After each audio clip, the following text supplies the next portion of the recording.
Hello students, बालिका उच्च माध्यमिक आदर्श विद्या मंदिर मालपुरा द्वारा संचालित ऑनलाइन क्लास में आपका स्वागत है। कक्षा 12 भूगोल विषय का जो 14 लेशन है जनसंख्या संगठन या जनसंख्या संरचना, हम उसको पढ़ेंगे। देखते हैं इसके अंदर कि क्या है। जनसंख्या जो संगठन होता है वो है जनसंख्या संगठन, और इसका अर्थ क्या है इसकी हम बात करें तो सबसे पहले जनसंख्या संगठन के अंदर जिन जिन चीज़ों को सम्मिलित किया जाता है उनमें है लिंग, आयु, साक्षरता, आवास, व्यवसाय, भाषा और धर्म। ठीक है। लिंग होता है, पुल्लिंग है या स्त्रीलिंग है, ट्रांसजेंडर, थर्लिंग जो है वो है। आयु संरचना किस प्रकार की है, 0 से लेकर 6 वर्ष तक के बच्चों को, 14 वर्ष तक के बच्चों को हम अलग काउंट करते हैं, और 15 से लेकर 60 वर्ष तक को अलग, और 60 के बाद अलग है ना। कुछ बुक के अंदर एनसीईआरटी तो जो मानता है वो 16 ईयर मानता है ना, और आरबीएससी की जो हमारी बुक है उसमें 65 ईयर दे रखा है। 65 ईयर से अलावा जो होते हैं उनको आश्रित जनसंख्या या वृद्ध जो होते हैं उसमें सम्मिलित करते हैं। ठीक है। तो इस आधार पर साक्षरता, साक्षरता कितनी है, बाल शिशु मतलब जो है साक्षरता का मतलब होता है 7 वर्ष या उससे अधिक का व्यक्ति जो अपने विचारों को लिख सके, पढ़ सके, समझ सके, है ना, वो क्या होता है, साक्षर होता है। वैसे साक्षर का सामान्य हम अर्थ लें तो जैसे अक्षर ज्ञान होता है वो साक्षर होता है ना। इसके बाद आता है आवास, कि किस प्रकार के वहाँ पे ग्रामीण आवास कौन से हैं, शहरी कौन से हैं, और फिर आवास में भी पक्के मकान कहाँ हैं, कच्चे मकान कहाँ हैं, उसके आधार पर व्यवसाय कौन से व्यवसाय की श्रेणी में आते हैं, प्राथमिक, द्वितीय, तृतीय, चतुर्थ, पंचमी। ठीक है। भाषा किस प्रकार की है वो भी इसके अंदर आती है। धर्म, हिंदू, मुस्लिम, सिख, ईसाई, जैन, बौद्ध, जो भी हमारे यहाँ पर प्रमुख धर्म है वो, और जातियाँ। ठीक है। इसके अंदर क्या है, काउंट होती है किसमें, जनसंख्या की संरचना में। मतलब जनसंख्या संरचना के प्रमुख तत्व हैं, इसको हम यूं ले सकते हैं।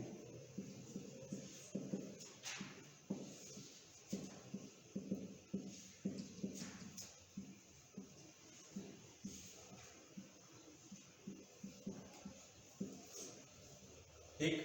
और इसके जो है इसको चार्ट के माध्यम से इसको समझ सकते हैं। ठीक है। तो जनसंख्या संरचना के क्या क्या चीजें सम्मिलित होगी, लिंग, आयु, साक्षरता, आवास, व्यवसाय, भाषा, धर्म और जाति। ठीक है। आगे चले। इन सबके सम्मिलित होने के बाद जो है इसके अंदर ये सब जो है जनांकिकी की विशेषताएं हैं। ठीक है। जनसंख्या की जो विशेषताएं होती है उसे हम जनांकिकी कह सकते हैं। और इसके अंदर जो है इसमें लिंग संगठन या लिंग का जो अनुपात है वो किस प्रकार होता है, लिंगानुपात को हम बोलते हैं सेक्स रेशियो। और स्त्रियों की संख्या के ऊपर जो है पुरुषों की संख्या, मतलब प्रति 1000 पुरुषों पर महिलाओं की संख्या, प्रति 1000 महिलाओं पर पुरुषों की संख्या।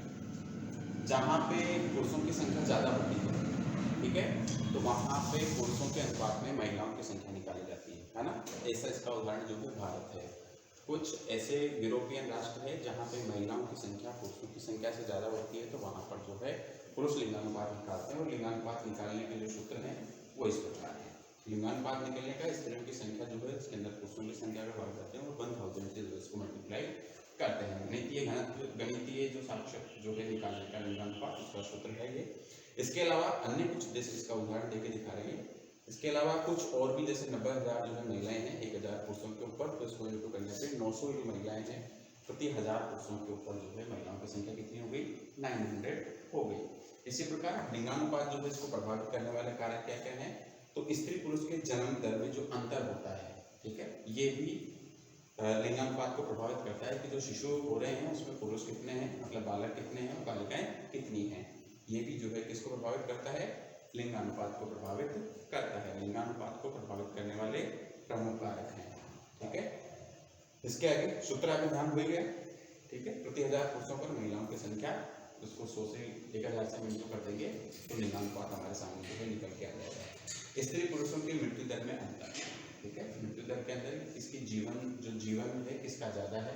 अगर पुरुषों का जीवन ज़्यादा है तो महिलाएं जो है उनसे पहले एक्सपायर हो जाएगी, तो इससे भी जो है लिंगानुपात परिवर्तन होता है।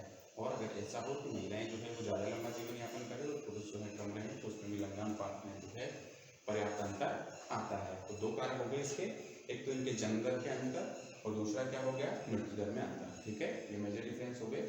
इसके बाद हम आगे इसकी बात करें, देखिए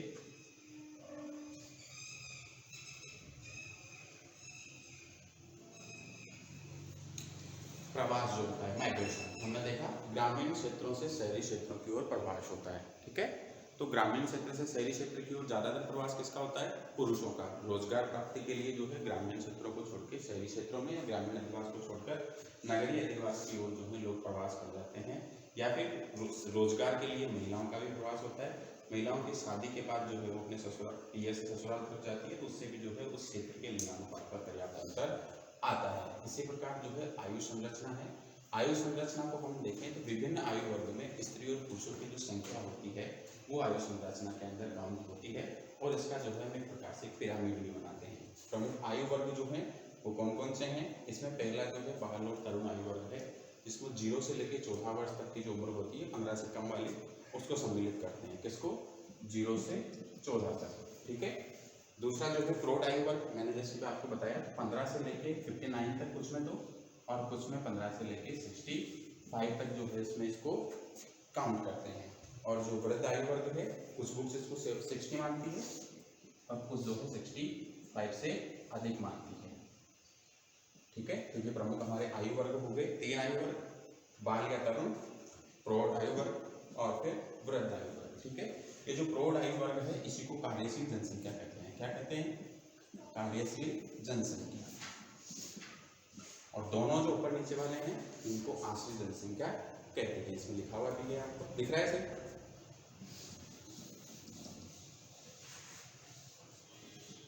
ठीक है, तो 3 आयु वर्ग हो गए। 3 आयु वर्ग में पहला बाल, दूसरा प्रौढ़ और तीसरा वृद्ध। ठीक है, अब इसमें उच्च जन्म दर जो है किसमें होती है? बाल में। ठीक है, क्योंकि जन्म तो सीधा बालक ही होगा, तरुण का तो होने से रहा। फिर आर्थिक दृष्टि से सर्वाधिक उत्पादक जो होते हैं वो कौन होते हैं? प्रौढ़ होते हैं। मतलब इस आयु के 15 से लेकर 59 या 15 से लेकर 64 आयु वर्ग का जो है ये व्यक्ति उत्पादन करता है, इसीलिए इसको जो है क्या किसमें गिनते हैं? कार्यशील जनसंख्या के अंदर भी गिनते हैं। और वृद्ध जो है देखभाल के लिए अधिक खर्च होता है, ये मिला के क्या है? एक प्रकार से आर्थिक आश्रित लोग हैं। इसके बाद आता है आयु लिंग पिरामिड।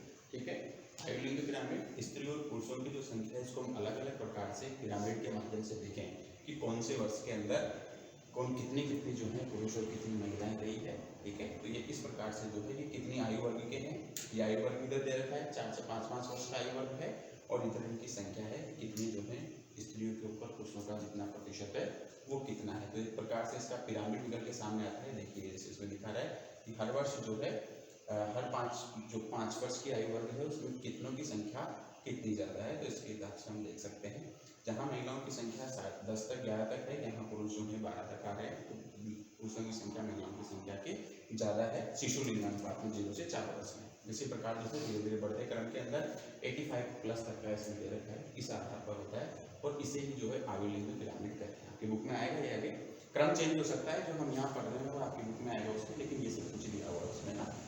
तो ये हो गया हमारे विस्तारित होती जनसंख्या।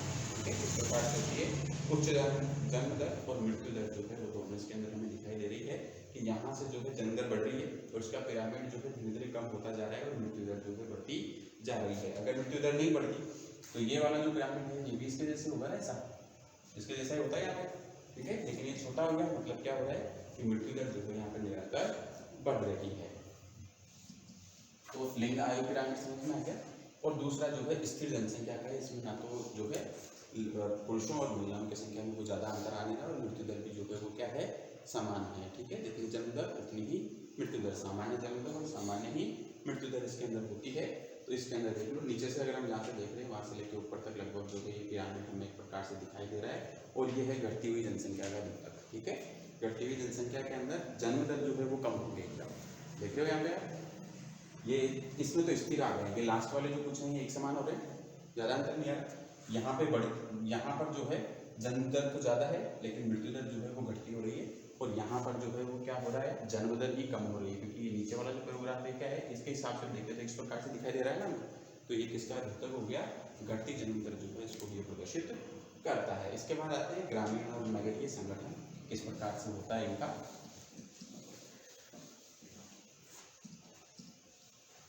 ग्रामीण और नगरीय संगठन जो होता है इसमें ग्रामीण जनसंख्या और नगरीय जनसंख्या, रूरल और अर्बन, ग्रामीण जो क्षेत्र होता है उसको रूरल कहते हैं, और अर्बन जो होता है उसको नगरीय जनसंख्या के रूप में सम्मिलित करते हैं। अब इनके अंदर जो डिवाइडेशन है कार्य जो है कहाँ पर किस प्रकार के होंगे, जिस प्रकार से हम इसको डिवाइड कर रहे हैं, है ना। और जितने मेहनत हम इसको बनाने के लिए कहते हैं, उम्मीद करता हूँ आपसे कि जब आप आंसर लिखें तो इसी प्रकार से क्लासिफाई करके लिखें, है ना। चेक करने वाले को दिक्कत नहीं है। लास्ट ईयर आपकी सीनियर की हेमलता, उसकी कॉपी के अंदर जो है मार्क्स आ रहे हैं 42, ठीक है ना। 56 में से कितने में से 56 में से 42 आ रहे हैं टोटल करने में, जबकि उसकी नोटबुक के अंदर जो मार्क्स दिए हैं वो दिए 34। ये टोटल उन्होंने कॉपी की प्रिंट निकाली थी, और 6 क्वेश्चन ऐसे हैं जो चेक ही नहीं, ठीक है। तो 12 नंबर तो उसके यहाँ से उड़ा दिए उसने, और 8 नंबर जो है उसके यहाँ से कम कर दिए, ठीक है। इतना डिफरेंस आ गया। 20 का मतलब हो गया 4% का। अगर 4% बढ़ती है तो वो डिस्ट्रिक्ट मेरिट में आती है ना, 4% ज़्यादा होते हैं। हाँ, 89.20 बनी है उसके, 89.20 है ना। इसमें 4 जुड़ जाएगी तो कितनी हो जाएगी 93.20, अपने स्कूल की और पूरी मालपुरा तहसील में सबसे ज़्यादा हो जाएगी आर्ट में, है ना। तो ऐसे होता है, वही है कि उसने व्यवस्थित तरीके से कॉपी का नहीं किया होगा और चेक करने वाले के ध्यान में नहीं रहा। तो आप जो भी इस प्रकार से क्लासिफिकेशन हम आपको यहाँ दिखा रहा है ना, इसको मज़ा नहीं आता, इसमें हम डायरेक्ट किताब से भी रीडिंग कर सकते हैं ना, इसमें समय लगता है। तो इसके लिए जो है आप थोड़ा ध्यान रखें। ये दिखाने का मतलब यही है कि जैसा हम यहाँ दिखा रहे हैं आपको, वैसा ही आप जो है कॉपी में करके आए, है ना। एक समझ अपने आप विकसित हो जाती है ना, वो चीज़ अगर आप यहाँ देख रहे हो तो एक समझ अपने आप विकसित हो जाती है कि जैसे हम यहाँ कर रहे हैं वैसे हमें करना चाहिए, ठीक है। आपको तीनों प्रकार के हमने पिरामिड दिखा दिया, जबकि आपकी बुक में तरह दे रखा है ना। उससे क्या आपको क्लासिफिकेशन हो जाता है। यहाँ पर भी हम अगर ग्रामीण और नगरीय जनसंख्या को पढ़ रहे हैं तो दोनों जनसंख्याओं के अंदर विभाजन किया है ना, दोनों के अंदर तुलनात्मक अध्ययन किया है कि जो ग्रामीण जनसंख्या है, यहाँ के जो कार्य होते हैं 75% से अधिक जो लोग होते हैं किस कार्य में संलग्न होते हैं, प्राथमिक व्यवसाय में, हमने पढ़ा भी सीख पढ़ा दिनों पहले। और जो ये नगरीय व्यवसाय होते हैं, यहाँ पे जो जनसंख्या होती है वो 75 से अधिक जो जनसंख्या है वो द्वितीय और तृतीय व्यवसाय के अंदर संलग्न होती है। पढ़ा था हमने, यहाँ कोई दिक्कत नहीं है। तो कार्य के विभाजन कार्य के आधार पर है ना, फर्स्ट पॉइंट हो गया। इस कार्य के आधार पर जो है विभाजन हो गया कि प्राथमिक व्यवसाय में 75 लोग और यहाँ द्वितीय और तृतीय व्यवसाय के अंदर 75 लोग जो है वो कार्य करते हैं। प्रशासन जो है यहाँ पे ग्राम पंचायत होती है, लेकिन यहाँ पे नगर निगम, नगर पालिका, नगर परिषद वगैरह जो होते हैं वो यहाँ पर होते हैं। ग्राम पंचायत होती है सबसे छोटी इकाई ग्रामीण क्षेत्र की, इसके बाद फिर पंचायत समिति और जिला परिषद, ठीक है। लेकिन वहाँ पे नगर निगम, नगर परिषद और नगर पालिका जो है वो होती है। जनसंख्या जो है इनकी 5000 से कम होती है या 5000 तक होती है, 5000 से कम, बिलो 5000, 5000 से कम होती है, और वहाँ पे जो है 5000 से ज़्यादा होती है नगरीय क्षेत्र में।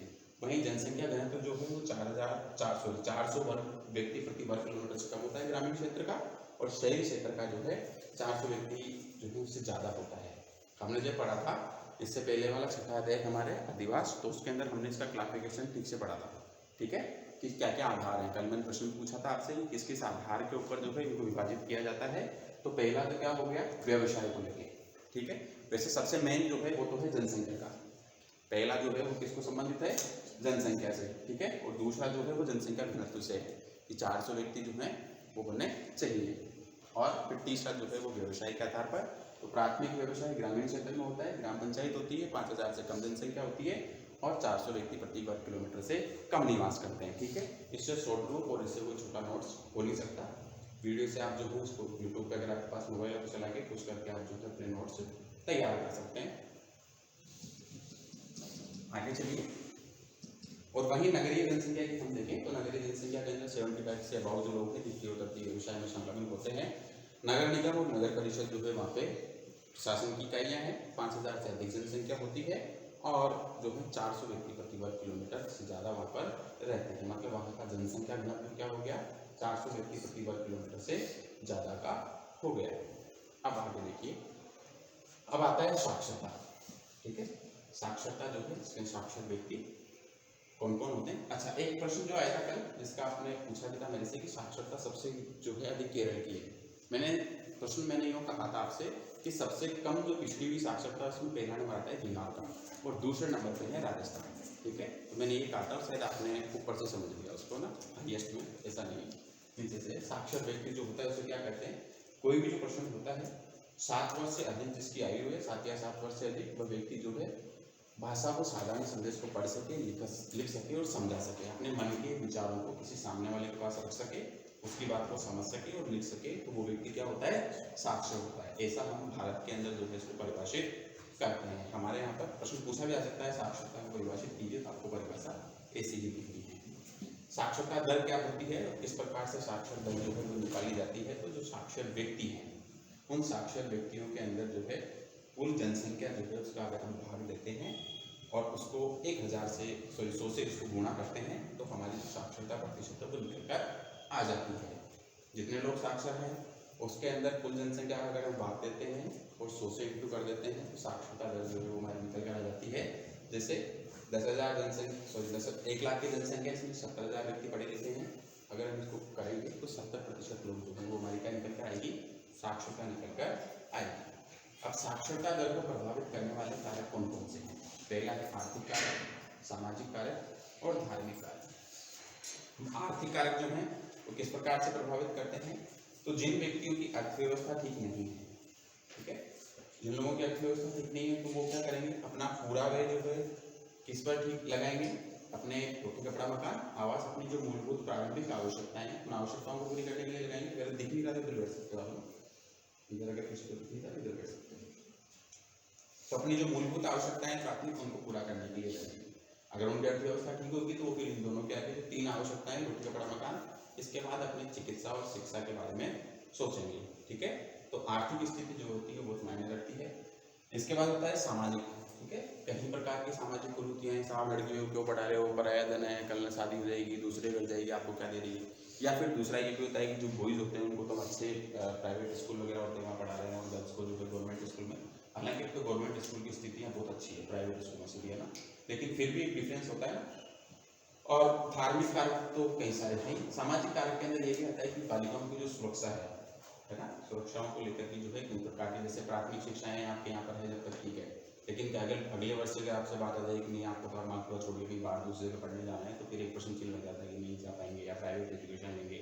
ठीक है, दूरस्थ शिक्षा जिसे कहते हैं, उसके माध्यम से जो है शिक्षाएं पूरी होती है। तो आर्थिक, सामाजिक और धार्मिक कारक जो है ये भी बहुत मायने रखते हैं, किसके लिए, साक्षरता को प्रभावित करते हैं। ठीक है, तो यहाँ तक समझ में आ गया साक्षरता, साक्षरता दर कैसे निकालते हैं, साक्षरता किसे कहते हैं, साक्षरता को प्रभावित करने वाले कारक कौन कौन से हैं, समझ आ गया। साक्षरता का सूत्र क्या है, साक्षर व्यक्तियों की संख्या के अंदर कुल जनसंख्या का हम भाग देंगे और 100 डिवाइड से उसको मल्टीप्लाई कर देंगे, तो हमारी साक्षरता जो है वो निकल कर आ जाएगी। ठीक है, इसके बाद हम देखते हैं आगे